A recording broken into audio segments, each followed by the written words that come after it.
नमस्कार, बहुत स्वागत है आप सभी का। मैं हूं आपके साथ कमरुद्दीन खान। 10 नवंबर को आने वाले नतीजों ने नेताओं की टेंशन बढ़ा दी है, इसीलिए दोनों ही खेमे में जबरदस्त तैयारी है। इधर बीजेपी खेमे में बैठकों का दौर जारी है, तो कांग्रेस कर रही ईवीएम सुरक्षा की तैयारी। जगह जगह स्ट्रांग रूम के बाहर कांग्रेसी पहरेदारी कर रहे हैं, तो दमोह पर भी सबकी नजरें हैं, जहां कुछ दिनों बाद उपचुनाव है। लेकिन इन सब के बीच काउंटिंग का काउंटडाउन शुरू हो चुका है।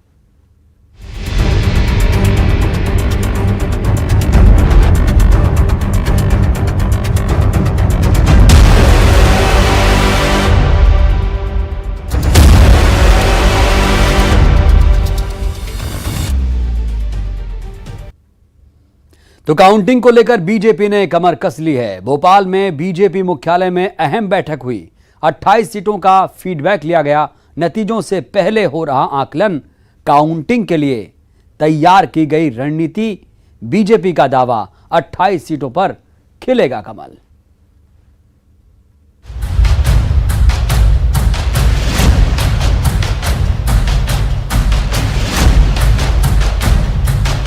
नतीजों से पहले बीजेपी हर सीट का फीडबैक ले रही है।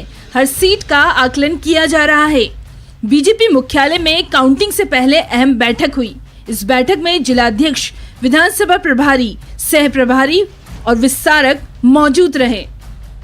सभी 2800 विधानसभाओं के चुनाव की दृष्टि से समीक्षा, जो लोग लगातार इतने महीनों से काम में लगे थे, उनके साथ बैठ करके भारतीय जनता पार्टी के हमारे नेतृत्व ने सबके साथ अपने चुनाव की समीक्षा की है। हमने इन चुनावों में क्या कुछ अच्छा किया, कौन कौन सी चीजें नई लेकर के आए। मतदान से पहले बूथ मैनेजमेंट पर जोर देने वाली बीजेपी ने काउंटिंग के लिए और उसके बाद की रणनीति के लिए कमर कस ली है। बैठक में काउंटिंग के दिन के लिए भी ट्रेनिंग दी गई। बूथ का हमारा जो मैनेजमेंट है, उसकी जो कुशल रणनीति हमारे सभी कार्यकर्ताओं ने मिलकर के बनाई थी। आज सभी लोगों से फीडबैक के आधार पर कि ये जो 2800 विधानसभाओं का जो उपचुनाव था, इस चुनाव में संगठन के कार्यकर्ताओं ने जमीनी स्तर पर, बूथ लेवल पर जो बेहतर काम किया है। बीजेपी में बैठकों का दौर जारी है। बीजेपी अपनी जीत के लिए आश्वस्त नजर आ रही है और दावा ये कि पूरी की पूरी 28 सीट बीजेपी के खाते में जाएगी। जो बेहतर काम किया है और उभर करके आ रहा है, उसका परिणाम ये है कि आगामी आने वाले 10 तारीख को जो परिणाम होंगे, भारतीय जनता पार्टी 28 की 28 सीटें विधानसभा की जीतेगी। अब 10 नवंबर के नतीजे तय करेंगे कि इस पार्टी का मैनेजमेंट कितना काम आया। भोपाल से शरद श्रीवास्तव के साथ bureau report, news 18, Madhya Pradesh, Chhattisgarh. तो ग्वालियर चंबल ही नहीं, मालवा में भी कांग्रेसी कार्यकर्ताओं ने स्ट्रांग रूम के बाहर मोर्चा खोल दिया है। मंदसौर में सुरक्षा के 3 घेरों में स्ट्रांग रूम में ईवीएम रखी गई है। इस तगड़ी सुरक्षा व्यवस्था के बावजूद कांग्रेसियों को आखिर यहां कौन सा डर सता रहा है? इस सीट पर बीजेपी कैंडिडेट हरदीप सिंह डंग और कांग्रेस कैंडिडेट राकेश पाटीदार की किस्मत ईवीएम में कैद है।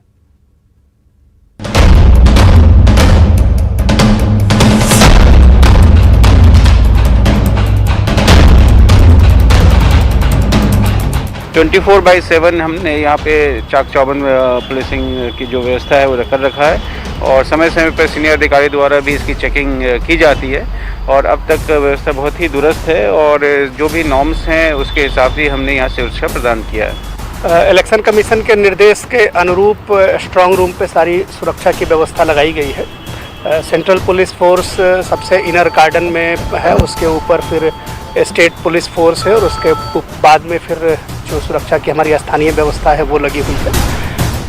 ऐसी चाक चौबंद व्यवस्था की परिंदा भी पर न मार पाए, ये दावा प्रशासन कर रहा है। मंदसौर में स्ट्रांग रूम में सुरक्षा के 3 घेरों में कैद है EVM machine. Central force, state force और लोकल फोर्स स्ट्रांग रूम की सुरक्षा में तैनात है। पूरी व्यवस्था चाक चौबंद होने का प्रशासन दावा कर रहा है।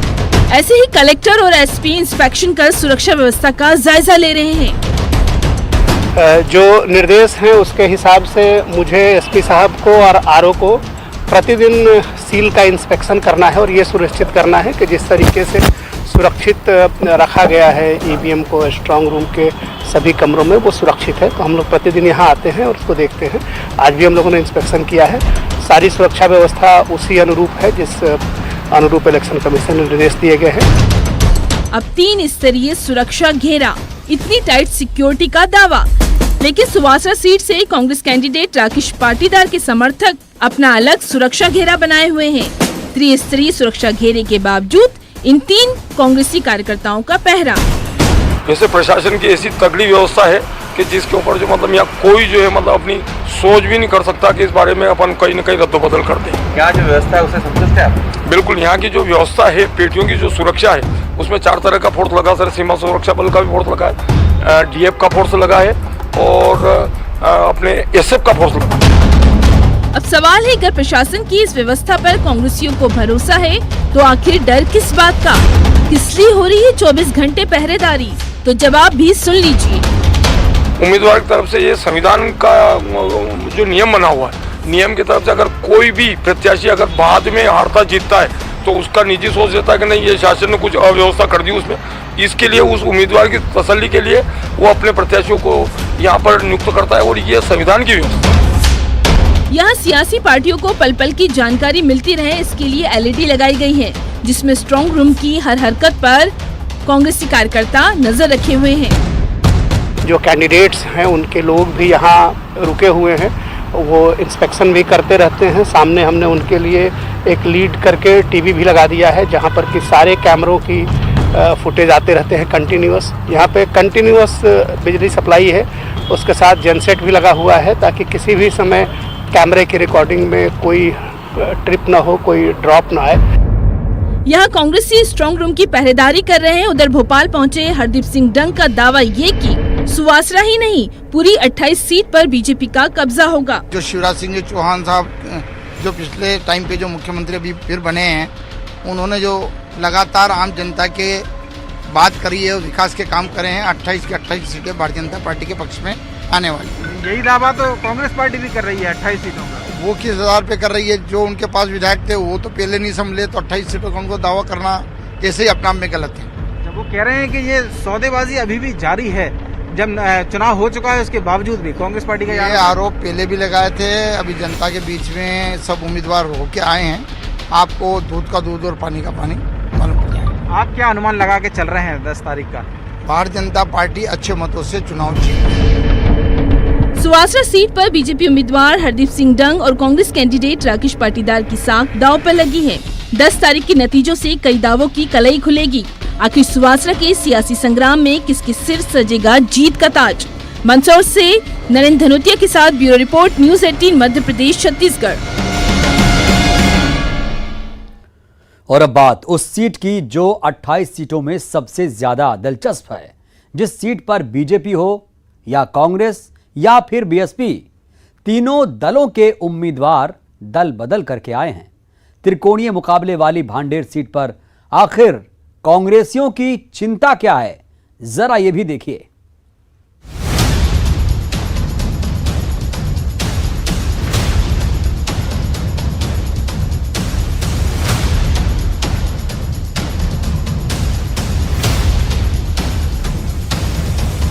टेंट लगाकर ऐसे ही पहरेदारी कर रहे हैं कांग्रेसी कार्यकर्ता। चौकस निगाहें ऐसे कि किसी भी गड़बड़ी पर फौरन अलर्ट मोड में आने का दावा किया जा रहा है। दतिया के पॉलिटेक्निक कॉलेज के बाहर कांग्रेस की टीम तैनात है। स्ट्रांग रूम के बाहर हो रही है पहरेदारी। एक एक सीट ही नहीं, एक एक वोट पर है कांग्रेस की नजर। ग्वालियर चंबल का दंगल, और इसी दंगल में भांडेर सीट में कांग्रेस कार्यकर्ता मुस्तैद नजर आ रहे हैं। 21 भांडेर विधानसभा के निर्वाचन से संबंधित मतपेटियां EVM मशीनें यहाँ पॉलिटेक्निक कॉलेज दतिया में रखी हुई हैं और यहाँ उनकी सुरक्षा के लिए रखाने के लिए, ताकि कोई हेर फेर या कोई अन्य तरह का कोई ऐसा काम ना हो सके जो हम लोगों के निर्वाचन को प्रभावित कर सके। उसके लिए हमारे कांग्रेस के साथी हमारे कार्यकर्ता लोग यहाँ बैठे हुए हैं। पेटियों को रखाने का काम हम लोग कर रहे हैं। अब सवाल है कि आखिर भांडेर में कांग्रेस कार्यकर्ताओं को किस बात का डर सता रहा है। दरअसल कार्यकर्ताओं को शक है कि कहीं कोई EVM में गड़बड़ी न कर दे। हालांकि यहाँ पूरा फोर्स मुस्तैद है, इसके बावजूद कांग्रेस कार्यकर्ता यहाँ टस से मस नहीं हो रहे। दिन में पहरेदारी, रात में भी चौकस निगाहें, बाकायदा शिफ्ट में काम किया जा रहा है। भांडेर सीट के उम्मीदवारों की ईवीएम में किस्मत कैद है। निगरानी के साथ कांग्रेस का दावा की जीत उनकी होगी। हमारे लोग बड़े चौकन्ने हैं और कोई भी एक हम गलती की वजह से ये लॉस हम करने वाले नहीं है। हम चुनाव 100% जीत रहे हैं, हमारी बहुत अच्छी पोजीशन है। ये चुनाव जनता ने जीता है, फूल सिंह बरैया चुनाव जीतेंगे। कोई प्रभाव न, कोई गलत प्रभाव डाल के कोई रिजल्ट न बदल सके, इसके लिए हम लोग पूरी तैयारी से मुस्तैद है। ग्वालियर चंबल की 16 सीटों में भांडेर सीट अपने आप में बेहद खास रही है। खास इसलिए कि इस सीट पर बीजेपी, कांग्रेस और बीएसपी तीनों दलों के उम्मीदवार दल बदल करके आए हैं। बीजेपी उम्मीदवार रक्षा सिरोनिया कांग्रेस छोड़कर, तो कांग्रेस कैंडिडेट फूल सिंह बरैया दूसरे दल से, और बीएसपी उम्मीदवार महेंद्र बोध ने हाथ का साथ छोड़कर हाथी की सवारी की। इस सीट पर 72.57% मतदान हुआ है। अब 10 नवंबर को ही पता चलेगा आखिर त्रिकोणीय मुकाबले वाली सबसे दिलचस्प सीट पर किसका चलेगा सिक्का। दतिया से अशोक शर्मा के साथ bureau report, news 18 Madhya Pradesh, Chhattisgarh. तो काउंटिंग से पहले मुरैना में आज कांग्रेस आक्रामक तेवर में नजर आई। मुरैना में मतदान में हुई चुनावी हिंसा के खिलाफ कांग्रेस सड़क पर उतर गई। कांग्रेस ने सरकारी मशीनरी के दुरुपयोग का बीजेपी पर आरोप लगाया और निष्पक्ष मतगणना की मांग की।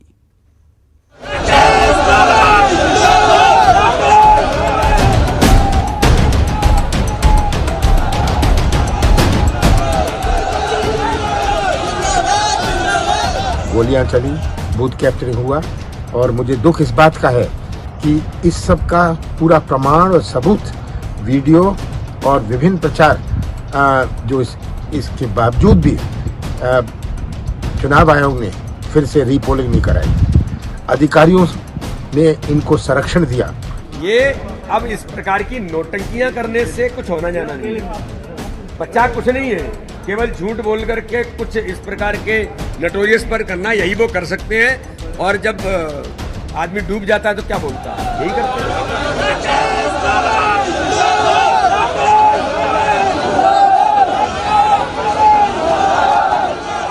मुरैना की जंग में अब कांग्रेस आक्रामक नजर आ रही है। मुरैना चुनाव में हुई हिंसा के खिलाफ आज कांग्रेस सड़कों पर उतर आई।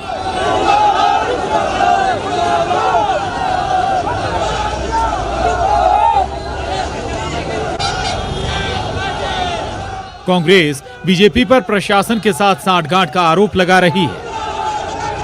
अभी हमारी मांग है कि आप जब मतगणना केंद्रों पर समुचित व्यवस्था करें, जो नीति और नियम है, जो गाइडलाइन है चुनाव आयोग की, उसका पालन अंदर करें। जो बैलेट पेपर है उनकी गिनती पहले करें, निर्वाचन मशीनों से की गिनती से पहले करें और प्रत्याशियों को भरोसे मिले। ये प्रशासन करें।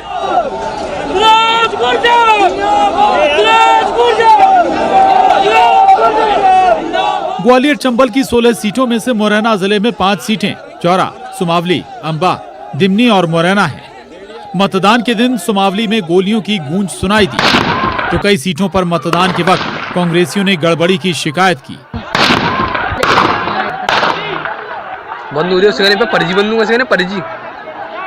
कांग्रेस ने तो पूरी फहरिस्त तैयार कर ली है, कहां-कहां गड़बड़ी हुई।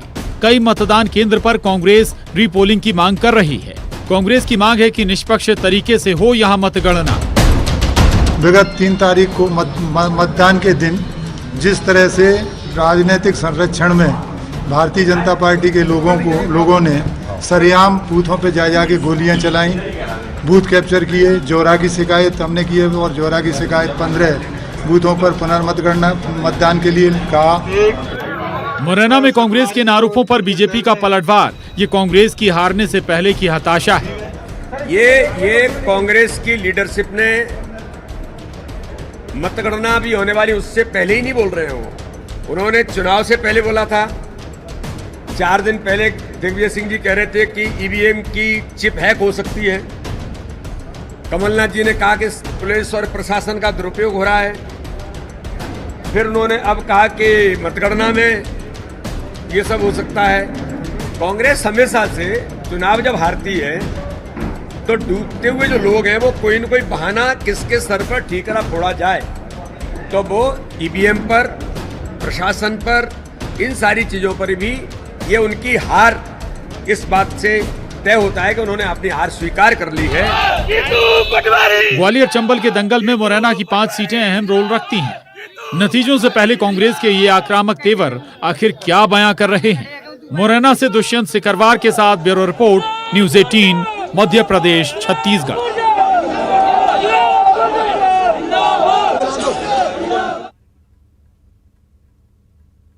और फिलहाल के लिए रुकेंगे एक छोटे से ब्रेक के लिए।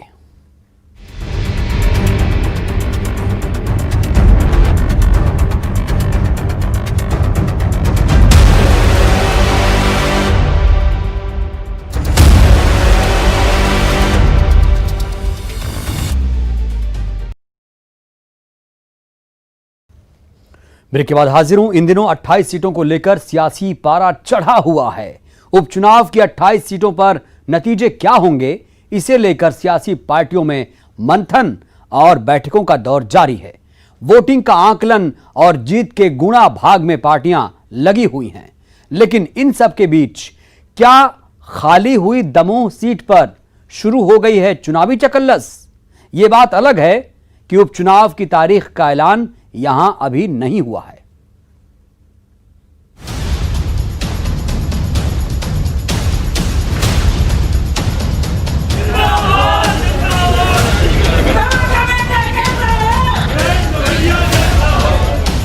अट्ठाईस सीटों के अलावा खाली हुई दमोह सीट पर भले ही उपचुनाव की तारीख का ऐलान नहीं हुआ है, लेकिन यहां सियासी सरगर्मियां तेज हो गई हैं। इन दिनों दमोह में सोशल मीडिया पर एक वीडियो वायरल हो रहा है, जहां बीएसपी अपना दमखम दिखा रही है। इस वीडियो की न्यूज़ 18 पुष्टि नहीं करता। खास बात यह है कि इस वीडियो में जबेरा से बीजेपी विधायक धर्मेंद्र लोधी और बीएसपी से 2018 में जबेरा सीट से उम्मीदवार रहे डेलन सिंह दिखाई दे रहे हैं। अपील की जा रही है बीएसपी को जिताने की। इस वीडियो पर जबेरा से बीजेपी विधायक का कहना कि ये वीडियो किसी की शरारत है। दरअसल जबेरा से बीजेपी विधायक धर्मेंद्र लोधी शोक संवेदना देने गांव गए थे, तब उनकी मुलाकात डेलन सिंह से हुई और अगले ही दिन ये वीडियो वायरल होने लगा। अब इसके पीछे आखिर क्या सियासत है? अब दूसरी तस्वीर देखिए, जहां दमोह से पूर्व मंत्री जयंत मलैया के घर शोक संवेदना देने पहुंचे सीएम शिवराज के सामने जयंत मलैया के समर्थक इस सीट से जयंत मलैया को उम्मीदवार बनाने की मांग करने लगे। अब जरा ये नारेबाजी भी सुनिए। इस सीट से जयंत मलैया के समर्थक जयंत मलैया को उम्मीदवार बनाने की मांग कर रहे हैं।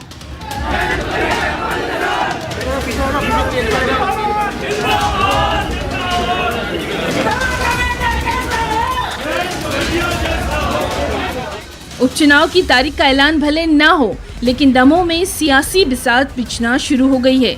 गौरतलब है कि पूर्व विधायक राहुल सिंह लोधी के दल बदल करने से ये सीट खाली हुई है। कांग्रेस से राहुल सिंह लोधी इस सीट से 2018 में विधायक चुने गए थे, जिन्होंने बीजेपी का दामन थाम लिया। दमोह सीट पर ऐसे में सवाल है कि क्या ये मांग पार्टियों के लिए मुश्किल खड़ी कर देगी? आखिर ये बेसब्री क्यों?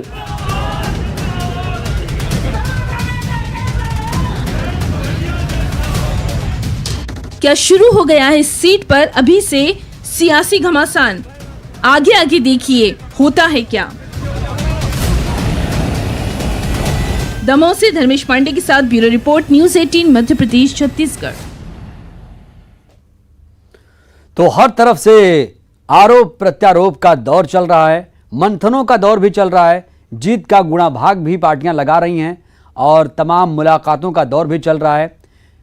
तो आपको बता दें, बहुत ही दिलचस्प होने वाला है 10 तारीख, और उस दिन ज़रूर चुनाव का मतलब सिर्फ और सिर्फ न्यूज़ 18, और उस दिन आपको ज़रूर न्यूज़ 18 देखना है, जहां पर नतीजे सबसे पहले हम आपको बताएंगे। 28 सीटों का जो रण है, 28 सीटों का जो अखाड़ा था, उस पर लगातार हमारी हर तरह से नज़र बनी हुई है।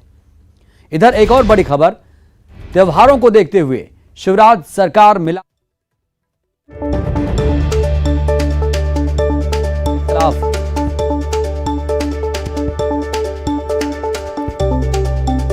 सीएम शिवराज ने मिलावटखोरों के खिलाफ कहा है कि सख्त अभियान चलाया जाए। खाद्य सुरक्षा प्रशासन की बैठक में आदेश जारी किया गया, यानी मिलावटखोरों की अब खैर नहीं है। मिलावट सामान बनाने वालों पर सख्ती बरती जाएगी। नकली और मिलावटी सामग्री बनाने और बेचने वालों के खिलाफ पूरे प्रदेश में अभियान चलाएं। सीएम ने खाद्य सुरक्षा की बैठक में ये आदेश जारी किए। सीएम शिवराज ने अफसरों को यह भी निर्देश दिया कि ईमानदार दुकानदारों को परेशान न किया जाए, जबकि जनता के सेहत से खिलवाड़ करने वालों के खिलाफ सख्त कार्रवाई की जाएगी।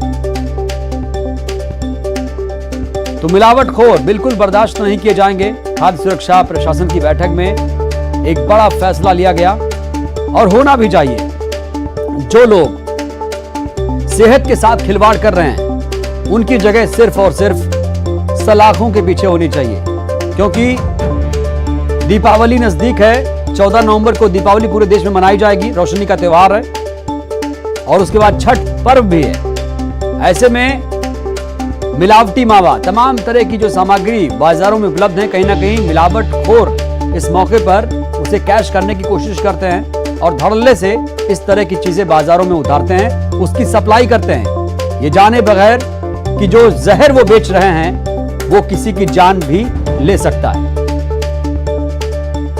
मिलावटी सामान बनाने वालों पर सख्ती बरती जाएगी। ज्यादा जानकारी के साथ हमारे संवाददाता शरद श्रीवास्तव जुड़ चुके हैं। शरद, अनुराग जुड़े हैं। अनुराग, क्या है पूरी खबर मिलावटखोरों को लेकर?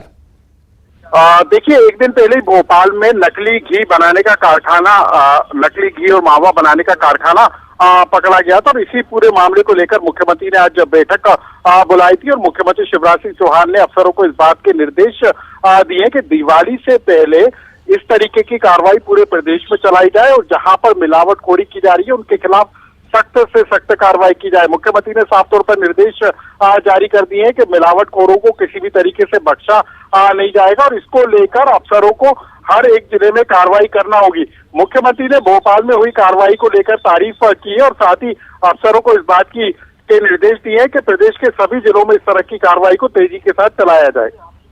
अनुराग, बड़ा सवाल यह भी है कि मुख्यमंत्री ने तो आदेश दे दिया है, अब इसे धरातल पर कैसे उतारेंगे अफसर, ये उन पर है। बिल्कुल, देखिए, जिला जो अफसर है उनके ऊपर इस बात की जिम्मेदारी होती है कि वो इस तरीके के नकली सामान बेचने वालों की पहचान करें और उनके खिलाफ कार्रवाई करें। सबसे बड़ी बात है कि प्रयोगशालाओं की कमी है, जांच टेस्टिंग को लेकर कमी है। मुख्यमंत्री ने जांच की व्यवस्था को बढ़ाने के निर्देश दिए, और साथ ही बड़े शहरों में 7 चलने वाली जो लैब है उनको बाजारों में पहुंचाकर उनके जरिए टेस्ट लिया जाएगा और मौके पर ही कार्रवाई की जाएगी। तो मुख्यमंत्री ने साफ तौर पर निर्देश जरूर दे दिए, क्योंकि अब त्योहारों का मौसम है और ऐसे में नकली सामान बेचने वालों के खिलाफ कार्रवाई की जाएगी। चलिए, बहुत बहुत शुक्रिया अनुराग आपका तमाम जानकारी देने के लिए। तो मिलावटखोर बख्शे नहीं जाएंगे, इनके खिलाफ सख्त से सख्त कार्रवाई की बात मुख्यमंत्री शिवराज सिंह चौहान ने कही है। एक और बड़ी खबर भोपाल से, जहां पर आरिफ मसूद, विधायक आरिफ मसूद को तगड़ा झटका लगा। अग्रिम जमानत याचिका इनकी खारिज हो चुकी है। आरिफ मसूद की अग्रिम जमानत याचिका खारिज हो चुकी है। भोपाल कोर्ट में इन्होंने याचिका लगाई थी। अपर सत्र न्यायालय में सुनवाई हुई, दोनों पक्षों की दलीलें सुनी गईं। फ्रांस के खिलाफ इन्होंने इकबाल मैदान में 29 अक्टूबर को प्रदर्शन किया था, और इनके खिलाफ आपको बता दें 153A के तहत केस भी दर्ज है। धार्मिक भावनाएं भड़काने का इन पर आरोप है, देश विरोधी गतिविधि करने का आरोप है, और ऐसे में इन्होंने, क्योंकि धारा बहुत गंभीर है, इनकी गिरफ्तारी हो सकती थी, इसको लेकर इन्होंने अग्रिम जमानत की याचिका लगाई थी, जो अब खारिज हो चुकी है। यानी मुश्किलें आरिफ मसूद की बढ़ चुकी हैं। इस बुलेटिन में इतना ही, दीजिए इजाजत, नमस्कार।